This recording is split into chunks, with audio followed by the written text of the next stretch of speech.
শক্তিশালী ভূমিকম্পের আঘাতের পর পেরিয়ে গেছে একদিন, কিন্তু এখনও ফিলিপিন্সের রাস্তায় ধ্বংসস্তূপ। ভেঙে পড়া ভবনগুলো থেকে হতাহতদের সরিয়ে নিতে চলছে উদ্ধার কার্যক্রম। কর্তৃপক্ষের শঙ্কা, প্রাণহানি আরও বাড়তে পারে। ক্ষতিগ্রস্ত ভবনগুলোর সামনে এখনও নিখোঁজ স্বজনদের খোঁজে অপেক্ষা করছেন অনেকেই। ভূমিকম্পে এখনও স্বাভাবিক হয়নি ফিলিপিন্সের ক্ষতিগ্রস্ত এলাকাগুলোর যান চলাচল। বন্ধ অনেক দোকানপাট ও শিক্ষা প্রতিষ্ঠান। বিঘ্নিত হচ্ছে বিদ্যুৎ ও পরিবহন পরিষেবা। এছাড়াও ক্ষতিগ্রস্ত জেনারেল সান্তোস সিটিতে বিমানবন্দরের বাণিজ্যিক কার্যক্রম বন্ধ রয়েছে। ভূমিকম্পে ক্ষতিগ্রস্ত হয়েছে ফিলিপিন্সের 1100-রও বেশি শিক্ষা প্রতিষ্ঠান। Sabi sa anak ko, Mama, magpunta ka doon sa Sibor, Kalumpang. Ko nga, bakit? Sabi niya, nandoon si Joey nag-duty.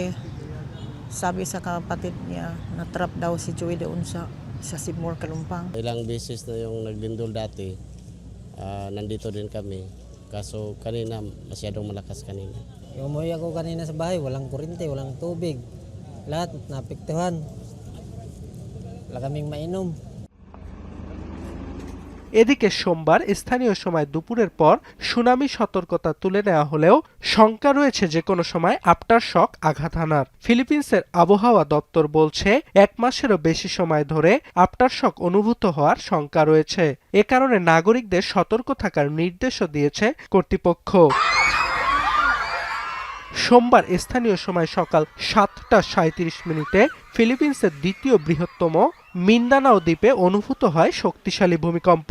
Richter স্কেলে যার মাত্রা ছিল 7.8। দেশটির আগ্নেয়গিরি ও ভূকম্পন ইনস্টিটিউট জানিয়েছে ভূমিকম্পটির উৎপত্তি স্থল ছিল ভূপৃষ্ঠের মাত্র 10 কিলোমিটার গভীরে। ভূকম্পনের পর অনেক স্থানে মুহূর্তেই তাসের ঘরের মতো ধসে পড়ে শিক্ষা প্রতিষ্ঠান সহ একাধিক বহুতল ভবন।